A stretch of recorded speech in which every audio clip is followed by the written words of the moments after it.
নিয়ামতপুর হাজীনগরে পূর্ণিমা নামের এক তরুণীর রহস্যজনক গলায় রশি দিয়ে আত্মহত্যা।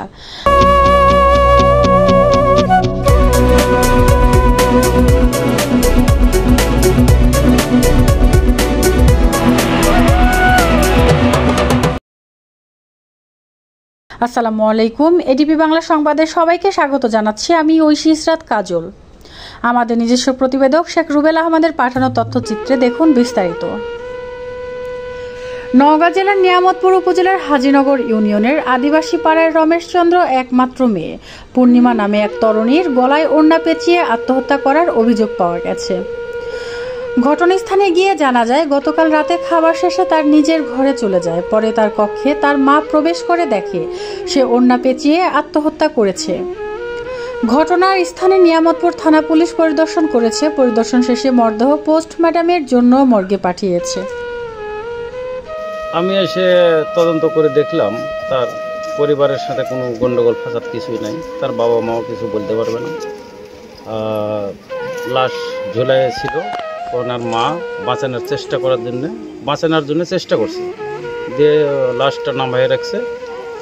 যে মনে করছে যে আমি মেয়েটাকে বাঁচাতে পারবো বলে ওনার মা নিজেই নামাইছে আর কি।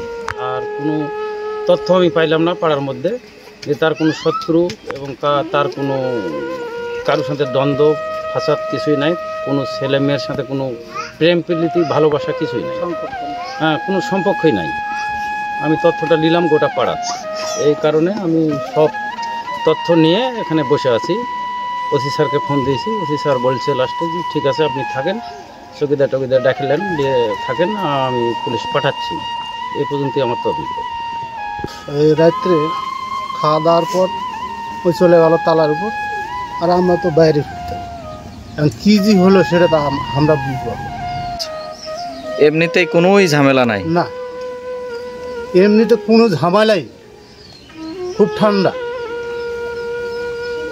ছিলেন না না, ওরকম জেদি না, এই যে কাপড় কানি কিনতে হলে না জেদি করতে। ওখানে ঝুলে ছিল।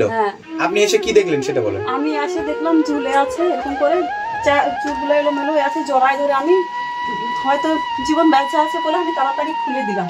খুলে দেখছি যে ছাল এটি শোকান করে শুকাই দিয়েছি, আর ছাল দেখছি না। তখন কি শক্ত হয়ে গেছিল?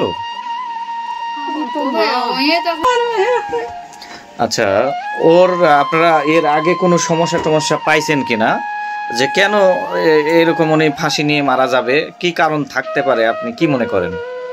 তা বলতে পারবো না, কিন্তু কোনো কিছুতে সব কিছুতে জেদই করতো, জিনিস লাওয়াতে খুব কিছু জেদ করতো, যেটা নিবো তো নিবই।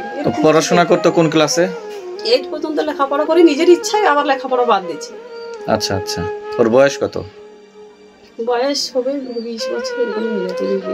এই পূজা উপলক্ষে কোনো কিছু নিবে এরকম করে কোনো জেদ হয়েছিল তার সাথে? লিছে শাড়ি লিল, একটা ড্রেস লিত বলছে, তো নিয়ে দিতাম। শাড়ি লিছে, একটা লিছে 2700, একটা 600 টাকা দামের শাড়ি, 2টা শাড়ি কিনছে। ও ফোনও ব্যবহার করতো না। তো ফোনও ব্যবহার করে না? ফোন ব্যবহার করে না।